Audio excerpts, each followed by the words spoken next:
Good evening. It's a great honor to welcome to the forum tonight the former Secretary of Defense, William Perry. Bill Perry is arguably, and I would say as an objective observer, but arguably the best Secretary of Defense in American history.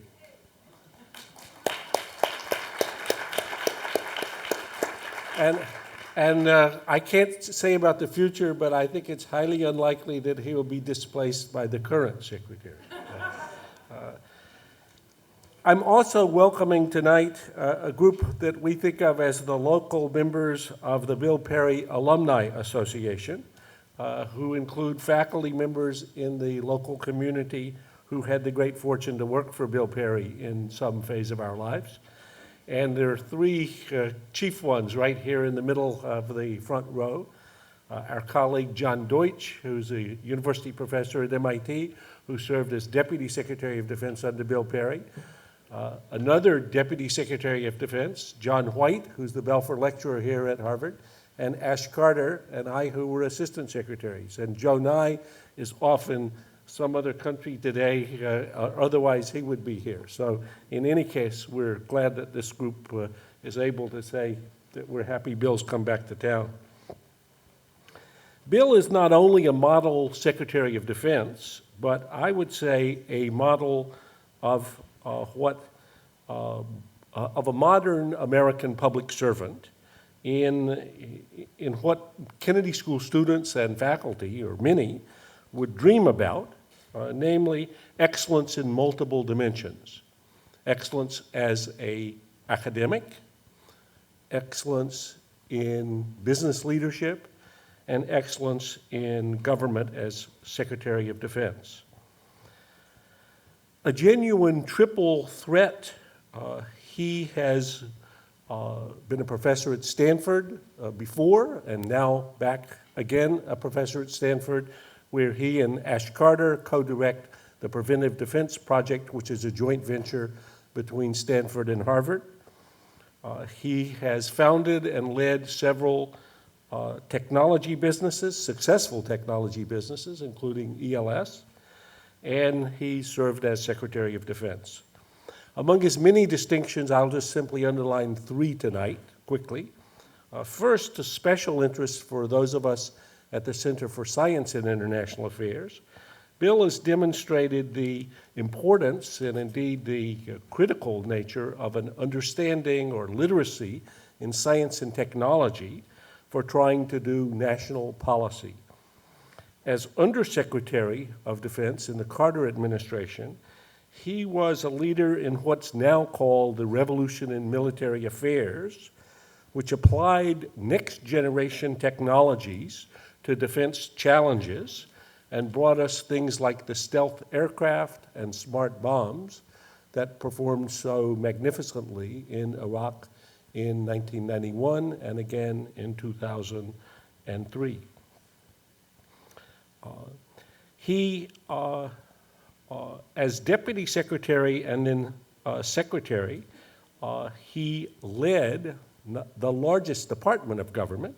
There was about 4 million people, more or less, working for him in principle in that job, but was also a center player in all of the shaping of national security policy. So secondly, Bill is a strategist in a way that we would all wish to be. He starts with the big picture. He then works his way to a concept and a strategy and a plan and follow through. And those of us who watched his career saw that from cooperating with the Russians in recovering all of the nuclear weapons that were left outside of Russia when the Soviet Union disappeared, to somehow finding a way, impossible, I thought, but nonetheless successfully, to get a Russian division serving in Bosnia within a NATO mission, as it turned out because of Bill, reporting to an American commander. Thirdly, and finally, among the many distinctions, I would say that Bill is an exemplar in terms of a leader who cared deeply and demonstrably about the well-being of his troops. I don't think any Secretary of Defense has ever communicated more effectively his respect for the troops, both officers and non-commissioned officers, and respecting and honoring their sacrifice, but also appreciating their judgment. So it's a great pleasure for me tonight to welcome, on behalf of all of us, to the Kennedy School, the former Secretary of Defense Bill Perry, who's going to talk to us about the state of weapons of mass destruction today.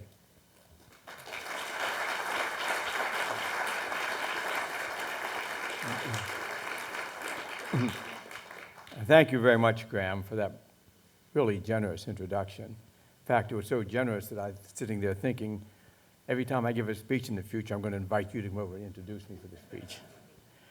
One gloss, though, on this Secretary of Defense issue. In the race for the best Secretary of Defense, the competition was not severe. Tonight, I'm going to offer a critique of America's national security policy with a special emphasis on current nuclear policy. This critique represents my views of national security that are based on 35 years of working in the security field during the Cold War and 15 years in the period after the Cold War. During that entire period, my principal concern was trying to reduce the danger we all face from nuclear weapons. In my talk, I will note that during the Cold War, the American policy of restraint and patience was robustly challenged by a group who argued for a more aggressive policy, including the first use of nuclear weapons. And I will argue that their intellectual descendants are having a disproportionate and dangerous influence today on American security policy. I will begin my analysis with a brief review of how the nuclear debate played out during the Cold War. The terms of the Cold War were famously outlined in George Kennan's X paper. And in that paper, he argued that the Soviet Union did not believe in coexistence, that they were embarked instead on a long-term strategy of world domination. Kennan's analysis was widely accepted in the United States, but security specialists rapidly divided into two camps on how to respond to the new threat. Those who thought we should follow what they saw as the military lessons of World War II, namely, confront the Soviet Union militarily while we still had a nuclear monopoly, and those who thought a new strategy was necessary for this new threat, especially as we entered the nuclear era. The latter view was expressed by Kennan, who counseled patience. He said we were in for a long, difficult struggle, but that the internal contradictions in the communist ideology and economics would in time lead to the downfall of the Soviet Union, provided, of course, that we and they did not, in the meantime, blow up the world. Truman adopted Kennan's counsel, deciding on a policy of containment and deterrence. And his decision was put to a test very early in the Cold War when the Soviet Union established a blockade of Berlin. Truman elected neither to retreat nor to use nuclear weapons, as some of his advisors were counseling, but to conduct the Berlin airlift until the Soviet Union backed down. Well, that was a long time ago. But let me remind you of how Truman's strategy played out by looking at a newsreel from that time. Attention, attention. We have a communique about the lifting of the Berlin blockade. It was officially announced by the Big Four powers at 2 o'clock this afternoon that the blockade will be lifted on May 12th.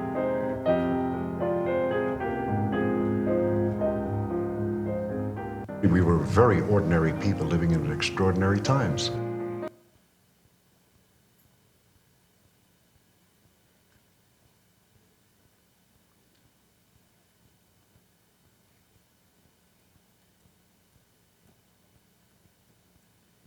The next test was even more brutal, the North Korean invasion of South Korea, as encouraged by Stalin. Again, Truman decided neither to let this stand nor to use our nuclear weapons against North Korea. And again, we'll look at a brief newsreel of the time to remind you of how nuclear weapons were considered. except my computer is frozen. Is Bill White around? Nope.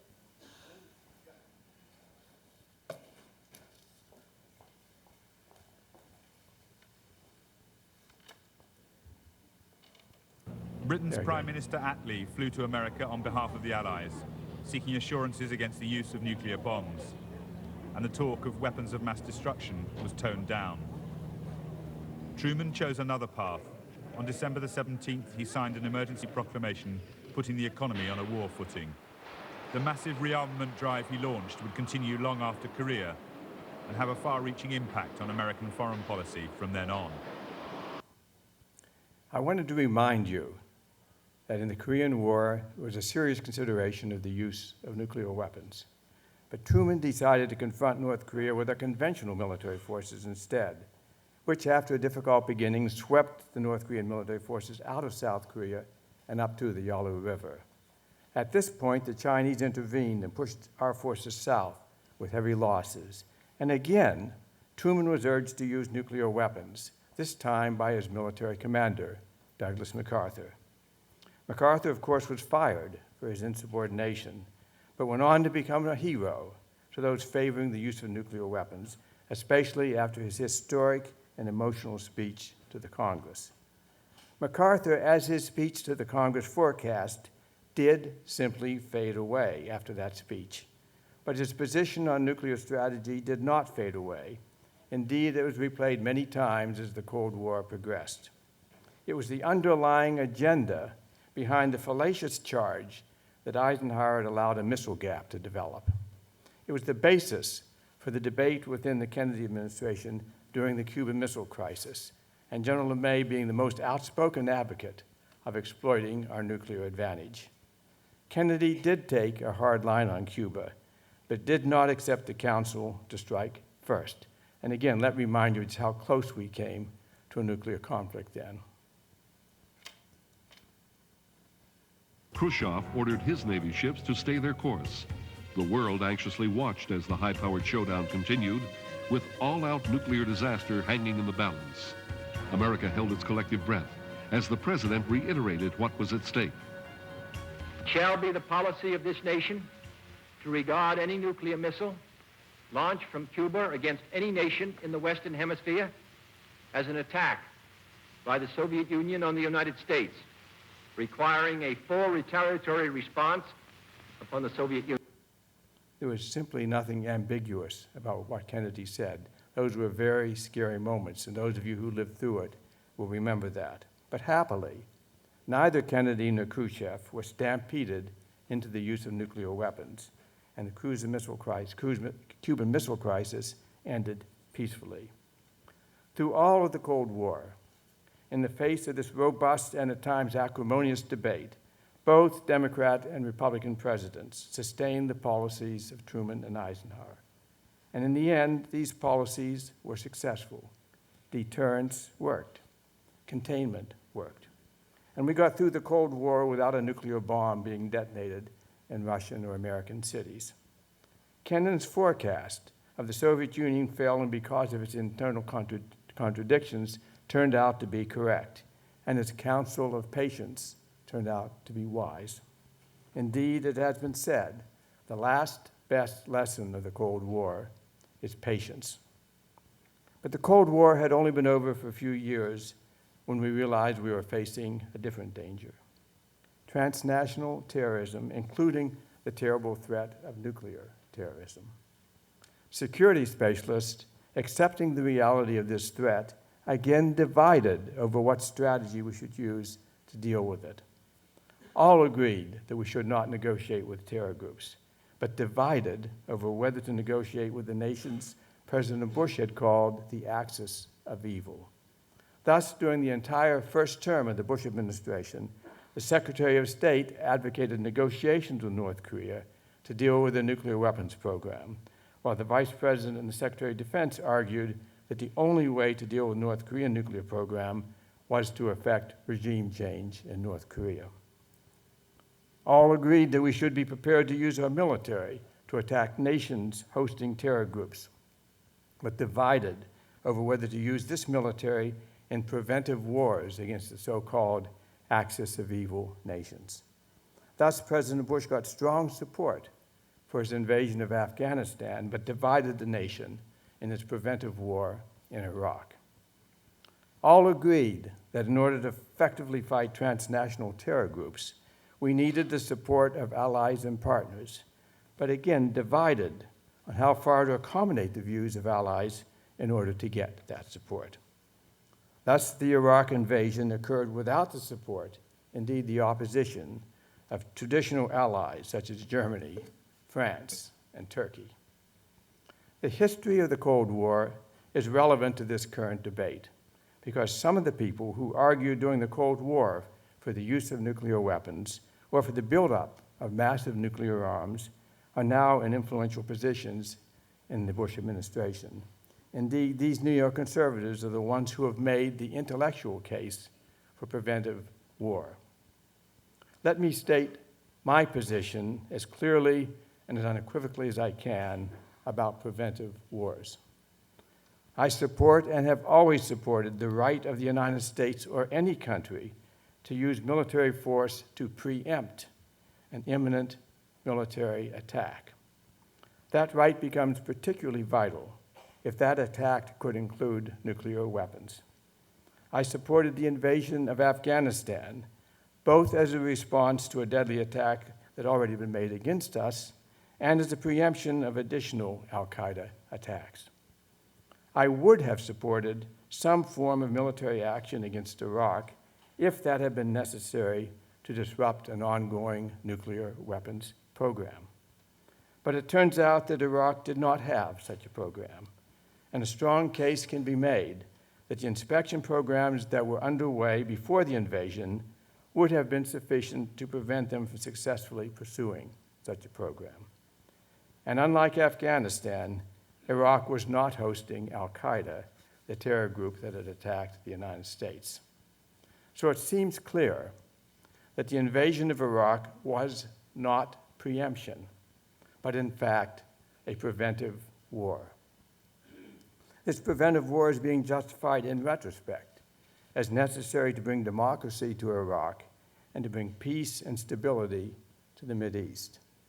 Well, I certainly support the goals of bringing democracy and stability to the Mideast, but I do not support a preventive war to achieve those goals. I have profound doubts that this war can achieve those goals. Indeed, it may turn out that it will increase rather than decrease violence and bloodshed in the Middle East. Beyond that, the ongoing war detracts from the ability of the United States to deal adequately with what I believe is our major security threat, the threat of nuclear terrorism. And it has diminished the support of other nations, including longtime friends and allies, for working with the United States on dealing with that very real danger. I believe that the nightmare scenario, a terror group getting access to nuclear weapons and using them in one of our cities, is all too real. Al-Qaeda has stated unequivocally that they are seeking weapons of mass destruction. And chillingly, as reported in Graham Allison's book, Nuclear Terrorism, they have stated that they have a mission to kill 4 million Americans in revenge for specific wrongs that they believe that the United States has inflicted on the Muslim people. So we must take seriously the consequences of such a terror group getting access to nuclear or biological weapons. If they get them, they will use them, and the results will be devastating. Of course, terrorists setting off a nuclear bomb in our cities would not be equivalent to a nuclear exchange during the Cold War, which could have led to the extinction of civilization. But it would be the single worst catastrophe this country has ever suffered. Just one bomb could lead to more than 100,000 deaths, and of course there could be more than one. The direct economic losses from the blast would be hundreds of billions of dollars, but the indirect economic consequences would be even greater, as worldwide financial markets collapsed in a way that would make the market setback after 9/11 seem mild. And the social and political effects are incalculable, especially if the nuclear bomb were detonated in Washington, crippling our government.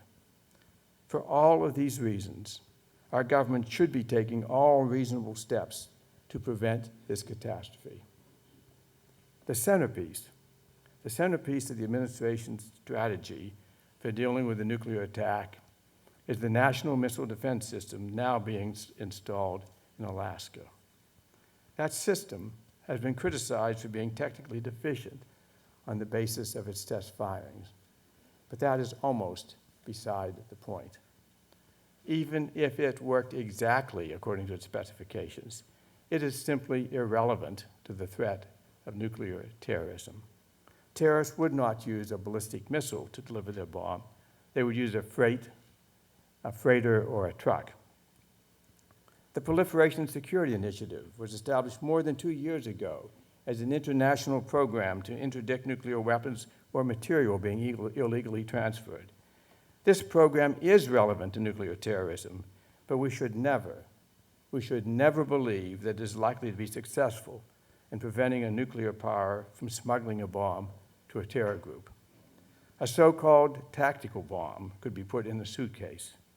The plutonium needed to make a bomb as destructive as the Hiroshima bomb is about the size of a grapefruit.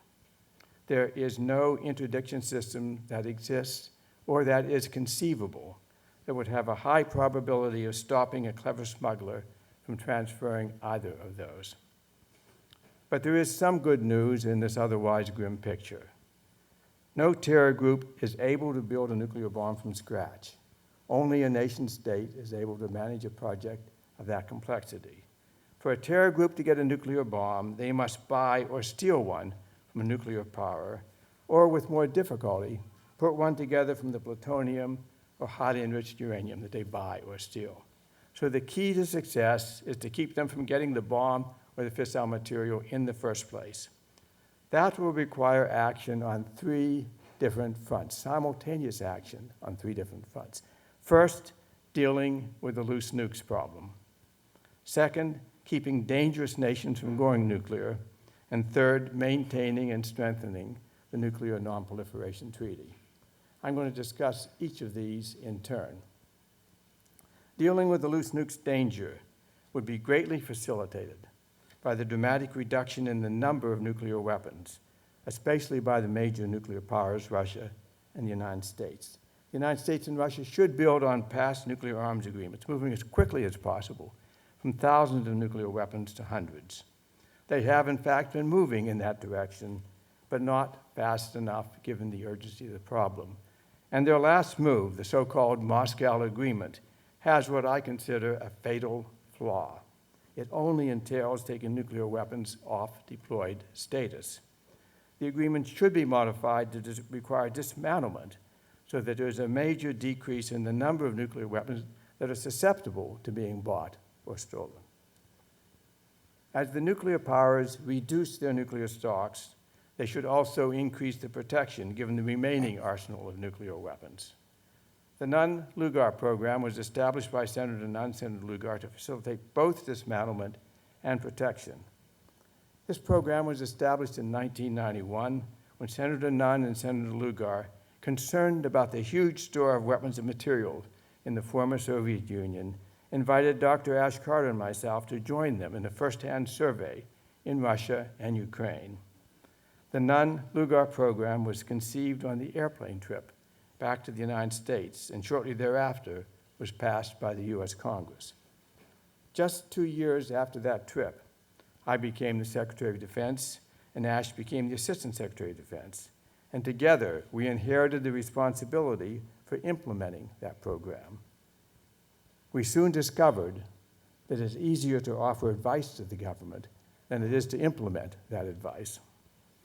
Our first priority was to effect the complete elimination of nuclear weapons in the new nuclear powers, Ukraine, Kazakhstan, and Belarus, that had been created by the breakup of the Soviet Union.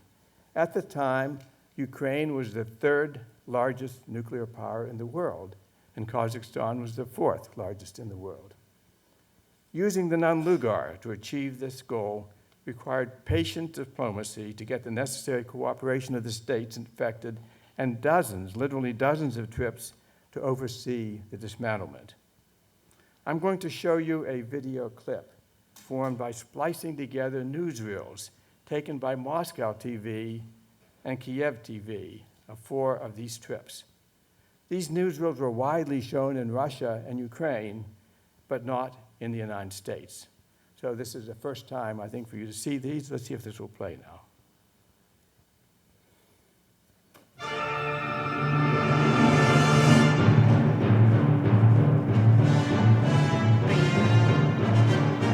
This is an archive shot of the SS-19, archived in the former Soviet Union archives. This is the target of our dismantlement. Again, archive shot of the test firing of the SS-19. Now, this is the first visit that Ash and I made to Prvomaisk for overseeing the dismantlement there, where they had 700 nuclear warheads based. We were taken down into a control center where 2 young officers doing show and tell went through a practice countdown for us. Countdown of launching 700 warheads to the United States. After they took us up and showed us how to pay close attention to that silo. You're going to be seeing that same silo later in the pictures. This is our second visit to Prvomaisk, back at that same silo. Here we're now taking the missiles out for cutting up into little pieces made into scrap. One of the things we had to do to get permission to do this was to arrange for housing for the officers who were based there. Now, with the ending of the Cold Here we are now War, discussing that dark cloud is drifting away. А тепер вже кінець холодній війні, Remember, і this is going to a ця Moscow and хмара Kiev темна, audience. яка тоді була осіла, вже розходиться. And we should put the same energy and skills we put to learning how to make war, to learn how to make peace. Now we're going back for the third visit to blow up that silo you saw in the first picture.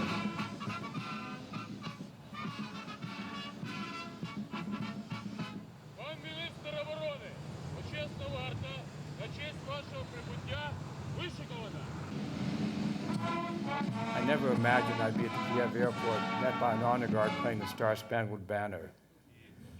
Here we are nearby the silo now. The Russian Minister of Defense, Ukrainian Minister of Defense, and I are all set to push a button, and those 3 buttons will cause the silo to detonate. And there it goes. Silos, of course, are built not to be blown up. So the Minister of Defense thought they'd better walk out to the site and see if it really was destroyed. And here we are congratulating ourselves, it did actually go. Could we get a little more volume on the sound? And that's the silo you saw in the first picture, now quite obviously destroyed.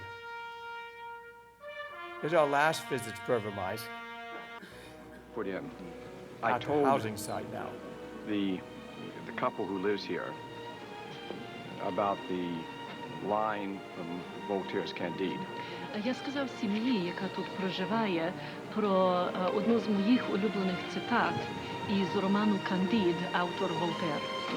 The most important thing we can do in life is to cultivate our garden and to live in peace. Найважливіше, що ми можемо вчинити в нашому житті, це є піклуватися городом і вирощувати на ньому мир. They are cultivating their garden now, and we will live in peace. Отож, вони піклуються своїм городом, і ми будемо жити. Now the 3 ministers of defense are out cultivating their garden. We're planting sunflowers where that silo had been.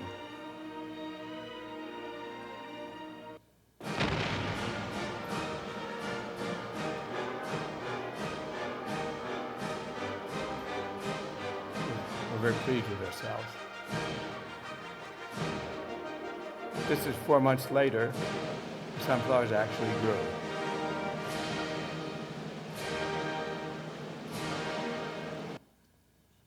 During my tenure, we dismantled about 4,000 nuclear weapons in the former Soviet Union, an equal number in the United States, I might mention, destroyed 1,000 launchers, and made 3 countries, Ukraine, Belarus, and Kazakhstan, entirely free of nuclear weapons. These actions measurably improved the security of all of us, but the task is far from finished, since the Soviet Union had more than 20,000 nuclear weapons to begin with. And inexplicably, in the 4 years since 9/11, fewer nuclear weapons have been dismantled than in the 4 years before 9/11. So much more can and should be done. More than a year ago, at President Bush's initiative, the G8 signed up to a truly exceptional agreement to cooperate in reducing the nuclear danger through an expanded, internationally supported non-LUGAR program. At the time, the G8 nations pledged to support this program with a commitment of billions of dollars. But that agreement has not been followed up by the necessary money or action. The G8 agreement is a solid base for dealing with the nuclear danger. What is needed now is the political will and the political muscle to work from that base. Even as the nuclear powers reduce and protect their nuclear inventory, new dangers are arising. India and Pakistan have already gone nuclear. North Korea and Iran are threatening. And the U.S. cited nuclear weapons in Iraq as the primary reason for invading Iraq. Crying wolf in Iraq has weakened efforts of the United States to rally international support for checking the very real programs, nuclear programs, in North Korea and Iran. Indeed, the newspapers are full of stories about how we are losing that struggle. North Korea apparently has built up a nuclear arsenal of 6 weapons this past year and threatens to build more. Iran is only a few years behind. If these two countries are not stopped, the danger of a terrorist getting a bomb markedly increases. Moreover, their ascendancy as nuclear powers will likely be followed in rapid order by another 6 countries.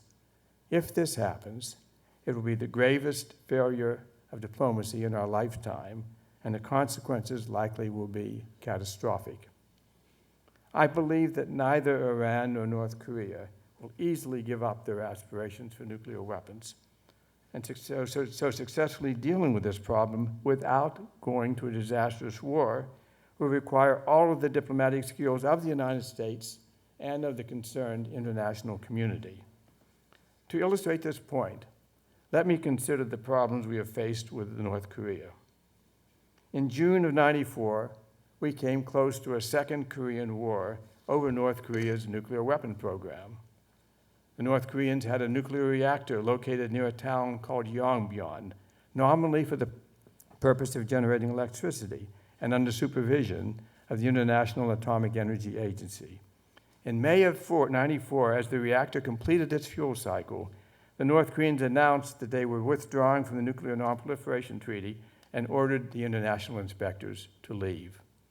They then began preparations to reprocess the fuel, which would have given them enough weapons-grade plutonium to make about 6 nuclear bombs. The United States, Japan, and the Republic of Korea announced their intention to impose severe sanctions if North Korea made the plutonium. But North Korea said they would consider the imposition of sanctions as an act of war, and said that they would turn Seoul into a sea of flames, which is pretty graphic language. Some said this was only rhetoric, but as the Secretary of Defense at the time, I had to take North Koreans' threats seriously. I asked Dr. Carter to oversee the preparation of a plan to conduct a preemptive strike on the facilities at Yongbyon. If such a surgical strike had been conducted, it would have destroyed all of the facilities and fissile material at Yongbyon. But the likely result of this so-called surgical strike would hardly have been surgical, since it could have resulted in an attack on South Korea by the million-man North Korean army. So I set that plan aside and undertook a detailed review of our plans for responding to a North Korea attack. This review indicated that while the Allies could achieve a decisive victory, there would be very high casualties on both sides. It was also clear that we could significantly reduce casualties by reinforcing our troops in Korea before hostilities began, so I directed preparations to augment our deployment in Korea with tens of thousands of troops. I was literally in the cabinet room briefing President Clinton on the reinforcement plan when the call came from Pyongyang that Kim Il-sung was ready to freeze activities at Yongbyon and begin serious negotiations. So in the end, the crisis was resolved not by war, but by a diplomatic agreement known as the Agreed Framework. The Agreed Framework required North Korea to continue indefinitely the freeze at Yongbyon, to be followed in time by the dismantlement of those facilities. In turn, the South Koreans and the Japanese agreed to build new commercial light water reactors for North Korea, and the Americans agreed to supply fuel oil to North Korea until the light water reactors were completed. From 1994 until 2002, those facilities at Yongbyon remained frozen. During those 8 years, those facilities could have produced enough plutonium to make perhaps 50 to 100 nuclear bombs. In 1998, we appeared to be headed for another crisis with North Korea. North Korea designed 2 long-range missiles, which could reach targets in parts of the United States and all of Japan. This missile program, of course, raises serious concern about North Korea's nuclear aspiration, since an IBM makes no military logic without a nuclear warhead. This concern came to a head on 31 August 1998, when North Korea flew one of these missiles over Japan, impacting in the Pacific just west of Hawaii. This test firing led to calls in the Congress and the Diet for a termination of the funding which supported the Agreed Framework. But if the Agreed Framework were to be aborted, there was no doubt that North Korea would respond with the reopening of the nuclear facility at Yongbyon, and this in turn would put North Korea in the position of producing the plutonium that would allow them to put nuclear warheads on these missiles. The missiles, as we saw, were no danger without the nuclear warheads. During this turbulent and dangerous period, President Clinton established an outside policy review, which by this time I was now out of the government and back at Stanford. He asked me to head this, and on which Ash Carter served. After an intensive review done jointly with the South Koreans and the Japanese, we submitted our findings and our recommendations. The key finding was that North Korea was undergoing terrible economic hardship, including widespread famine, but these hardships were unlikely to cause the regime to be undermined or overthrown. Thus, we said, we had to deal with the North Korean regime as it is, not as we would wish it to be. And in dealing with North Korea, we recommended that the Allies should establish 2 alternative strategies. The first alternative was if North Korea would forego its long-range missile program as well as its nuclear weapons program, the Allies would move step by step to a comprehensive normalization of political and economic relations, including the establishment of a permanent peace. Alternatively, if North Korea did not demonstrate by their actions that they were willing to remove the threat, the Allies had agreed on the necessary actions to contain the threat.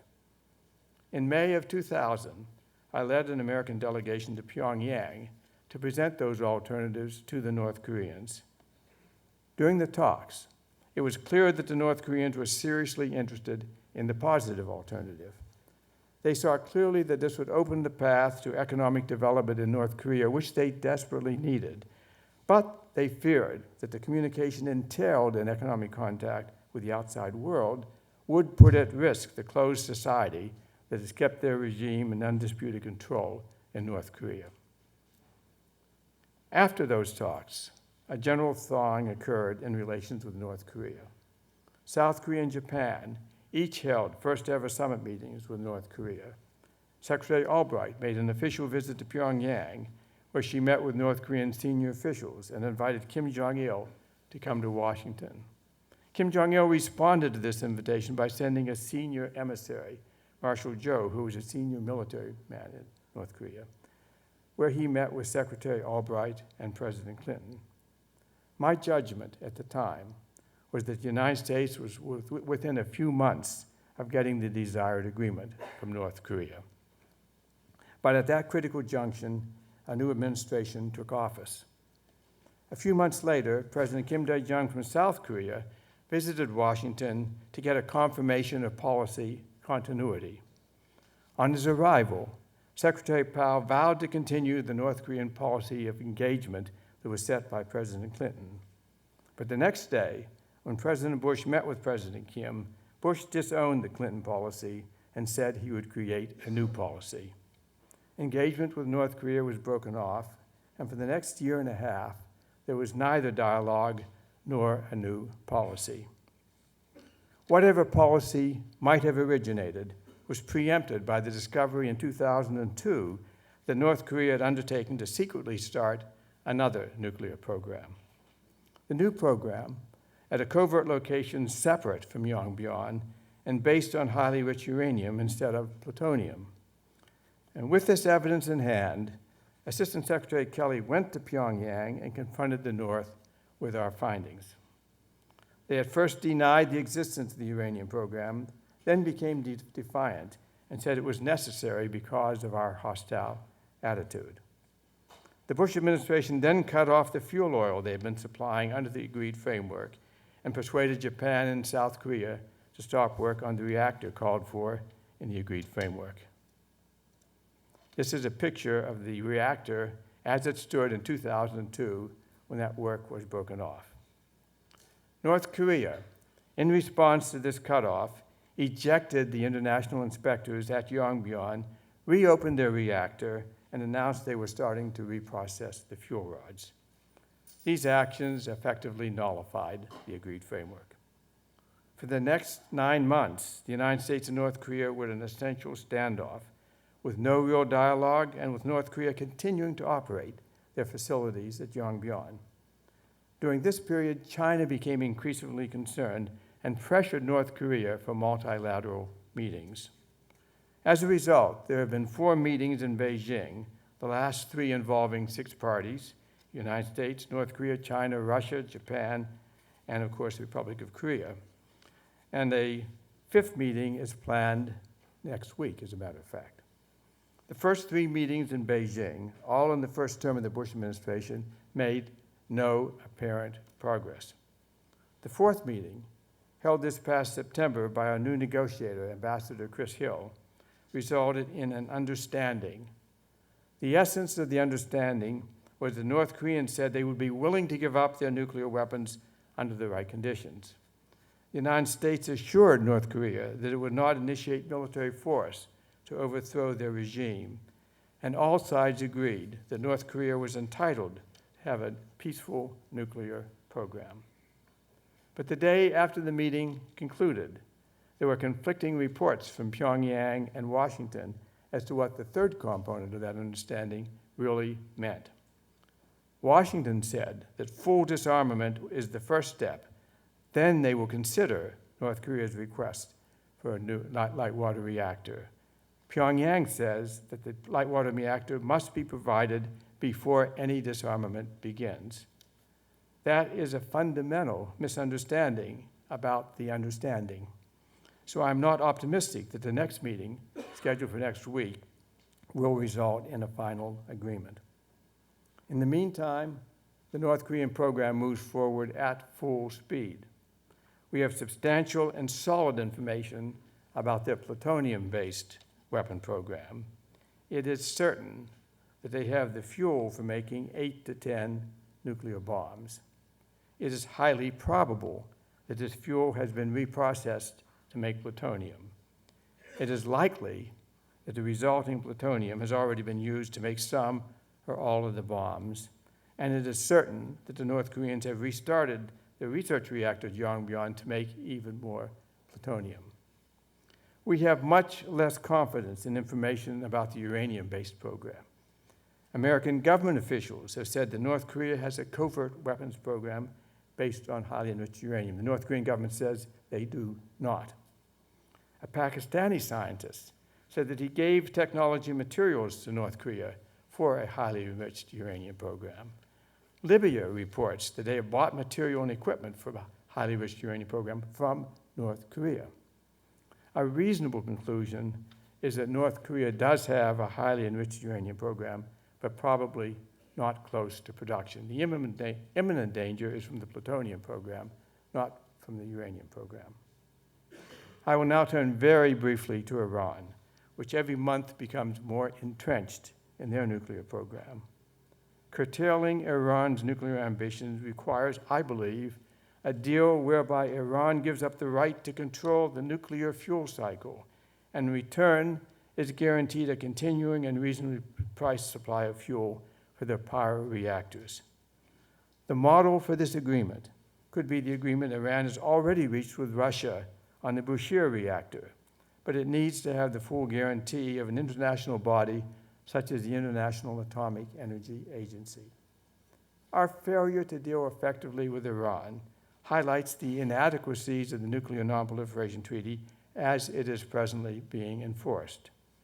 The NPT was originally designed for dealing with state actors and must be modified to deal with the current danger of nuclear terrorism. There have been several constructive proposals for modifying how the IAEA enforces the Nuclear Nonproliferation Treaty, including a very positive one made by the IAEA Director El Baradei, who I understand was just here a few days ago. Achieving these ambitious goals will take adroit and tenacious diplomacy. But the NPT review this spring turned out to be a squandered opportunity. No action at all was taken on this crucial issue. Indeed, the Bush administration sent to the review a low-level official who made no proposal at all. We cannot let that be the last word. Dealing with this critical problem absolutely requires international cooperation, and the Nuclear Nonproliferation Treaty provides the logical foundation for that cooperation. So let me sum up. The danger of nuclear terrorism is not a danger of a thermonuclear exchange, such as we faced during the Cold War. The danger is that a terrorist will get a few bombs of the primitive nature of the Nagasaki or Hiroshima bomb. When I call this a primitive bomb, it's sometimes easy to remember what that means. So I will close with a 30-second clip of such a primitive bomb being detonated.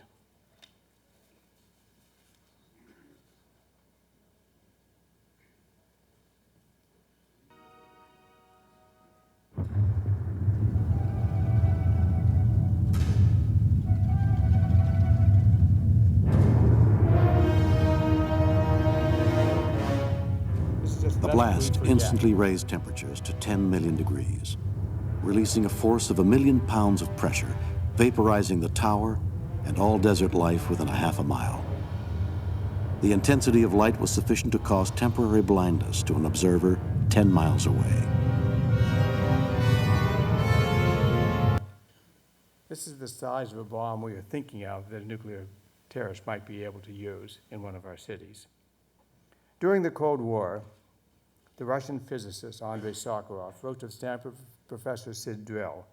He said, reducing the risk of annihilating humanity in a nuclear war must carry an absolute priority over all other considerations.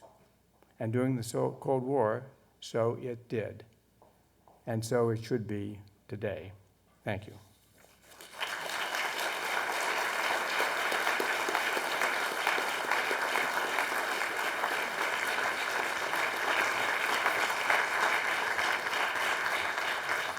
Thank you very much, Bill. The procedure here is an opportunity for questions and answers.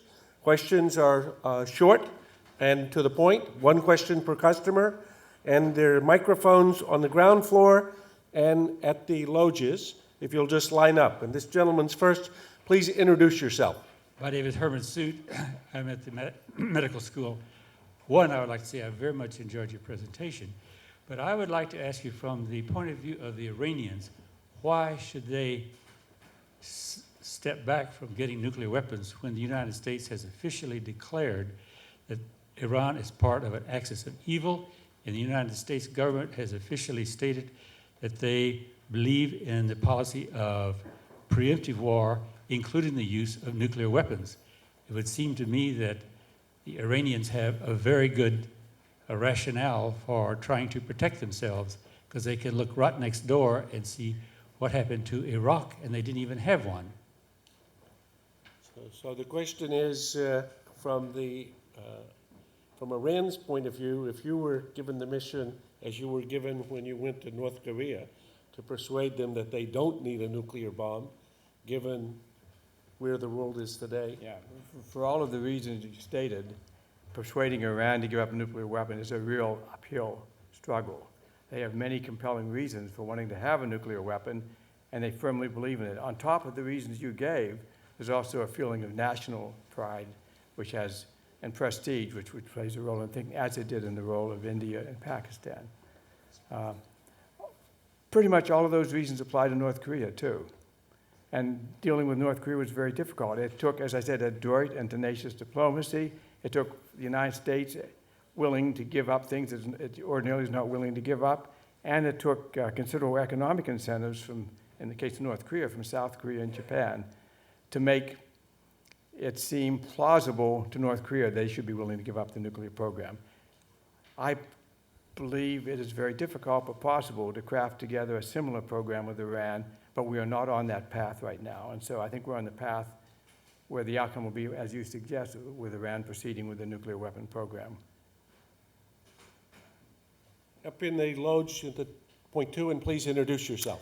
Hi, my name is Sridhar Prasad. I'm a first year at the law school. It would seem that, judging by the actions of India, Pakistan, and North Korea, that the theoretical framework seems to be deterrence, that by having a nuclear weapon, we can somewhat reduce the risk of attacks on ourselves. That seems to be the going logic. Dr. Albarde, when he came a couple of days ago, suggested that for true security, we need to move away from that kind of thinking. What would that world look like? What kind of systems, protections, philosophical agreements, I guess, perhaps, would a world that isn't necessarily based on deterrence, but some other security philosophy, and what would that look like, and how would that sort of help reduce the risk of nuclear proliferation and sort of destruction and stuff? So the question is, we're going back to Mohammed Albarde's comment here just in the forum two nights ago. He argued that the current security system is dysfunctional, just as this gentleman said, and that we need somehow to get beyond this system, and he's emphasizing the deterrence dimension of it, to something else. And the question is, what else is out there? Or how would you what would you point towards? Let me first of all reinforce the first point you made, which a major concern in North Korea's mind, and maybe a concern in Iran's mind also, is the possibility of an attack by the United States on them. And they say they want nuclear weapons to deter us from doing that. They have many other reasons for wanting nuclear weapons, but that's certainly one of them. And that's why we have to deal with that aspect of the problem in our negotiations with them.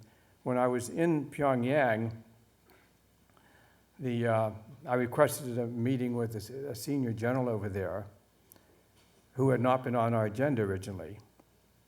And so the next morning, I walked into the room, there he was. And he came over and introduced himself. I said, I'm General such and such.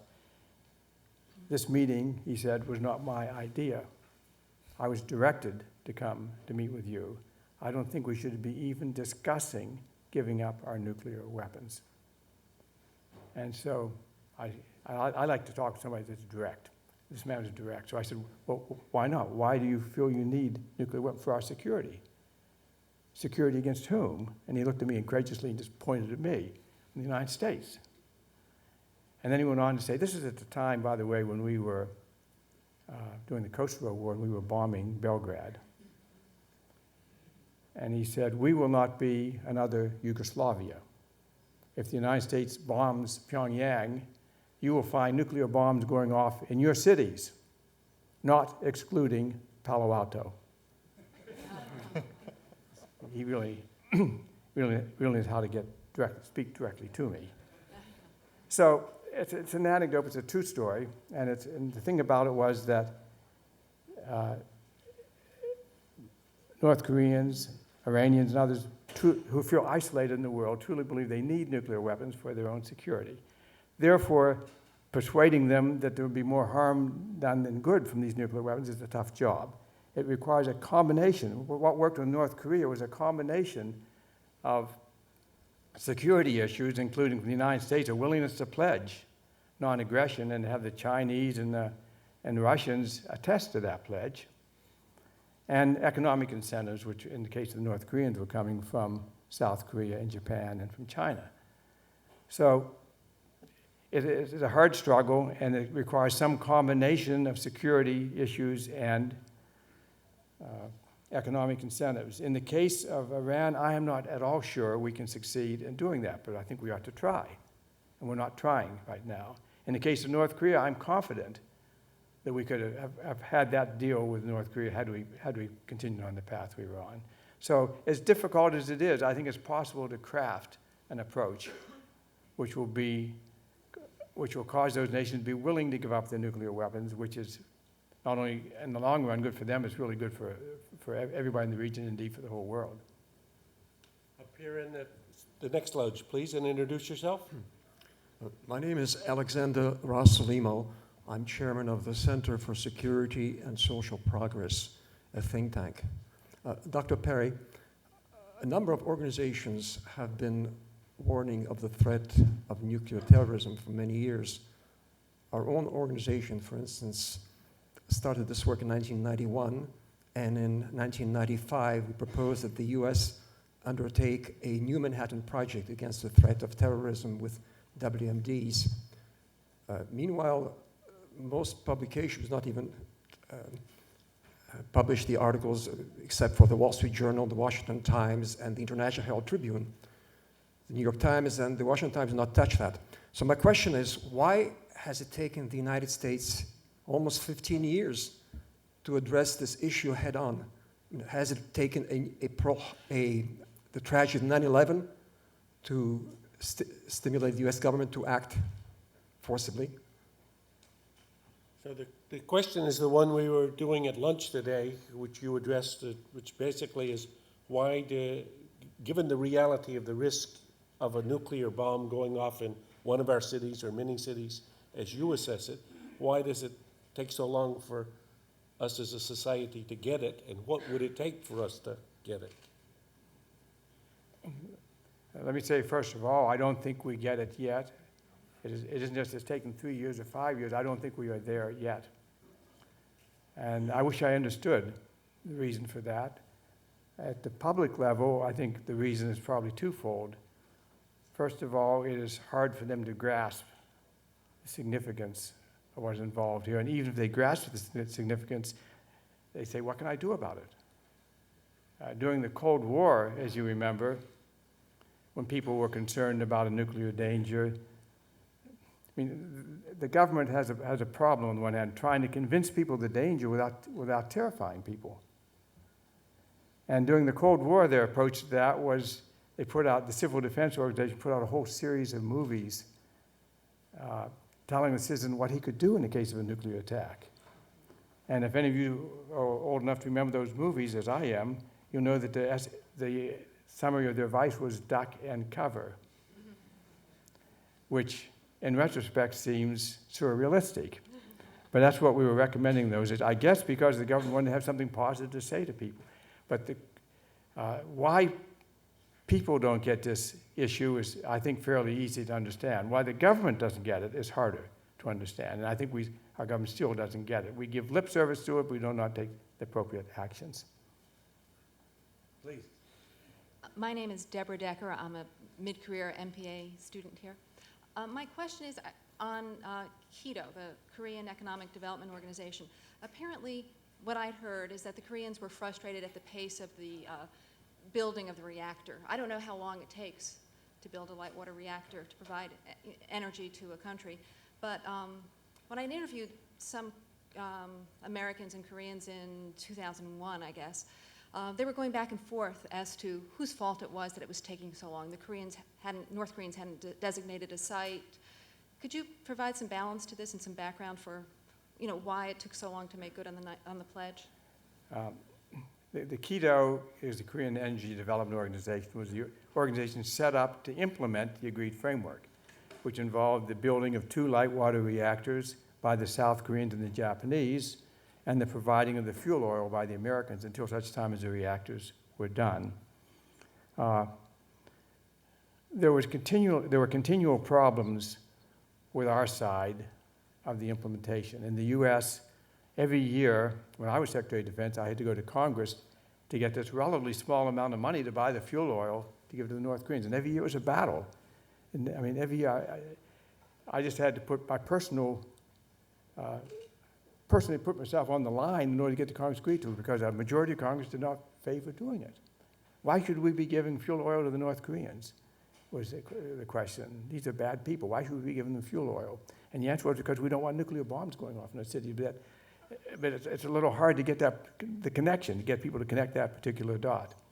Now, in South Korea and Japan, they were behind schedule on the building of the light water reactor, a couple of years behind schedule, actually. And there were a whole set of, if you've ever had a contract to have a house built, you will be familiar with the reasons the contractors give for not being able to stay on schedule. In any event, they were behind schedule. I do not believe that had anything to do with the agreed framework being terminated. I think it strictly had to do with political reasons. And while the North Koreans grumbled about this program being behind schedule, it was being built. And I showed you the picture just to give you some certification of the fact that the North Koreans and South Koreans actually spent quite a bit of money already on that, and were fully prepared to finish building it a couple of years behind schedule, but it would have been built. I think the schedule was an annoyance, but I do not think it had anything to do with the agreed framework finally collapsing. Please. Hello, my name is Charles Usagan. I'm a first-year student at the business school. Mohammed El-Baradei, when he was here 2 days ago, said something very striking. He said that the world spent $1.6 trillion on arms last year. And if 1% of that money had been spent on food, not a single person in the world would have gone to bed hungry. And the implication of that comment was, well, a sort of reallocation of resources from arms to food would be a more effective way of containing the threat of international terrorism. Now, do you think so? And if you do think so, why haven't administrations past and present taken that kind of reallocation more seriously? I didn't quite get the good news. So the question goes back again to the conversation here 2 nights ago, where Director General of IAEA, Mohammed El-Baradei, I think in answer to one of the questions, pointed out that the global bill for military arms last year was something like 1.3 trillion, and the amount of foreign assistance was about 80 billion. And he then said, if 1% of the arms bill was spent on food, you would essentially eliminate anybody going to bed hungry. And the question, the point that he was making, and I think the point of the questioner, is to say, how do the other policies that the U.S. follows, including assistance or development, relate to the environment in which one might pursue the issues of nuclear terrorism or preventing Iran or North Korea from acquiring nuclear weapons? I think there are some aspects of nuclear terrorism that are not related to the social and economic conditions in the countries. I don't think Al-Qaeda stemmed from social and economic discontent. Indeed, most of the Al-Qaeda members about whom we know came from middle class or relatively well-off families. They had a political and a religious agenda, not an economic agenda. And indeed, if you look at Al-Qaeda's agenda to the extent they describe it, it really doesn't do much for dealing with these kind of economic problems.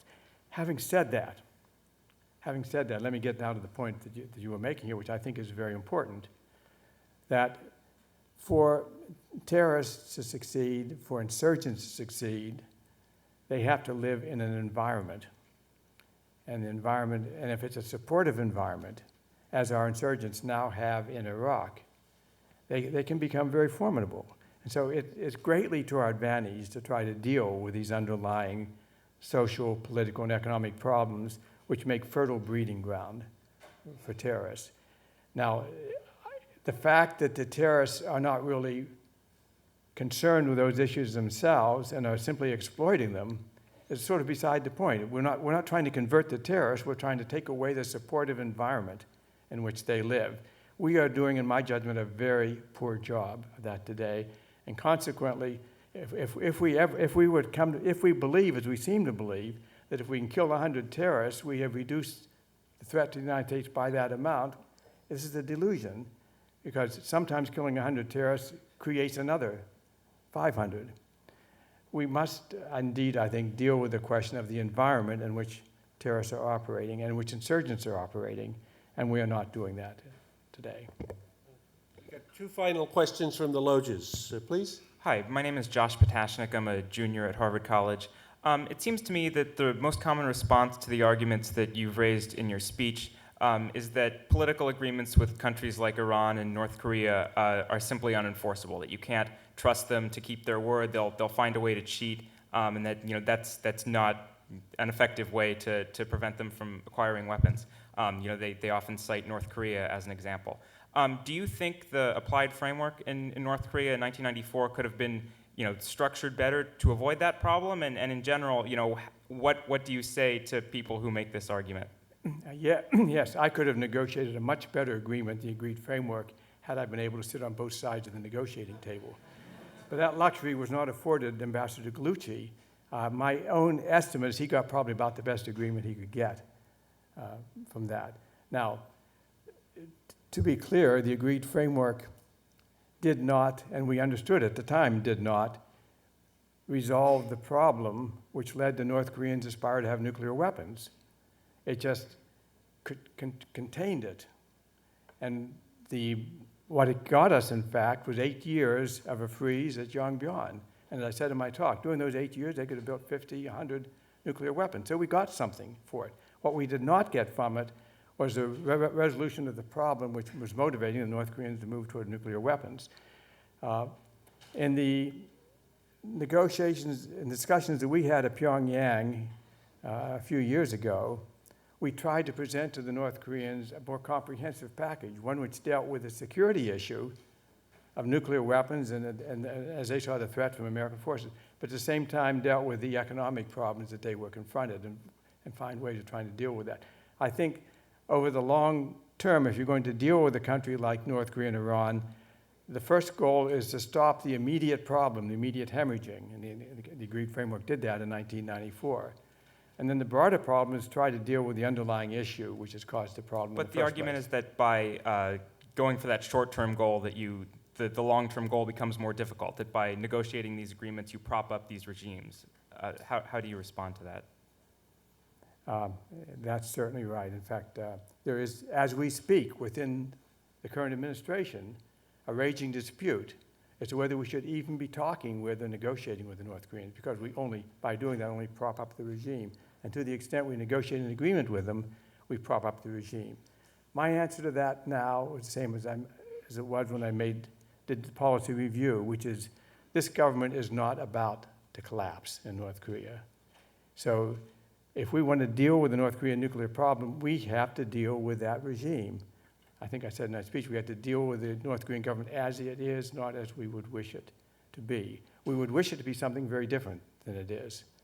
But we don't know any way short of invading North Korea of changing that regime. And we're not content with allowing them to go ahead and just build nuclear weapons.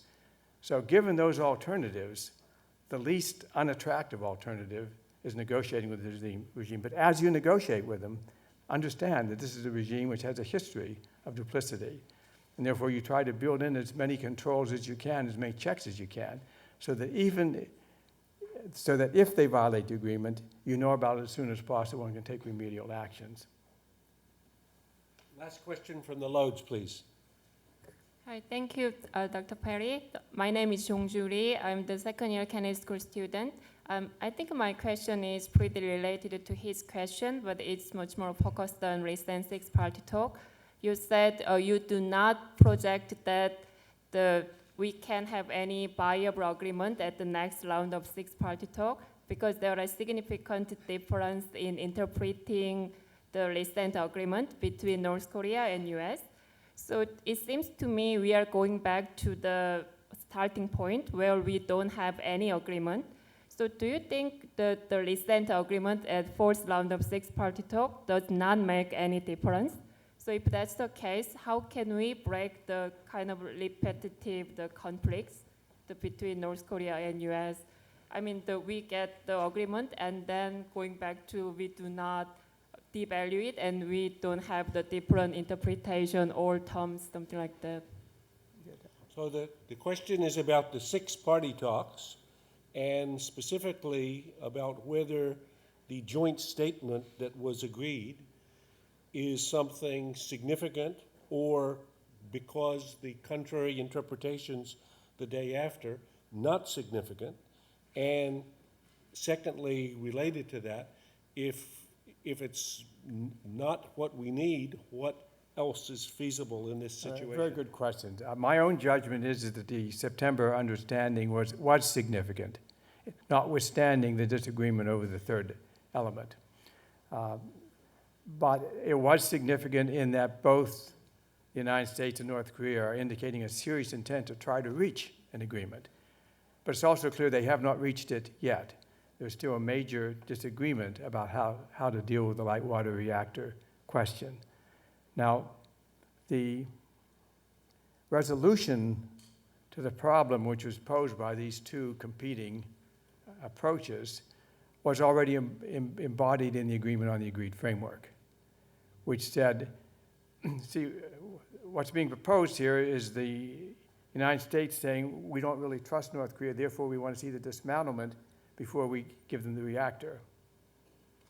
And North Koreans saying we don't really trust the United States, we want to see the reactor and then we'll do the dismantlement. The agreed framework anticipated that very problem, and so it laid out a step-by-step, a phased approach where we agreed to provide the reactor and North Korea froze. We provided the first step of the construction and North Korea began a partial dismantlement, step by step, until by the time the reactor was there and operating, the facilities at Yongbyon had been completely dismantled by that time.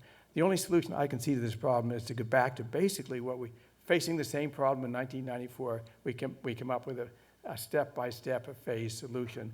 I would think and hope that that's what they would come up with this time as well. But on balance, I'm modestly optimistic that we're going to come up with something, just based on the fact that we made an understanding at all in September.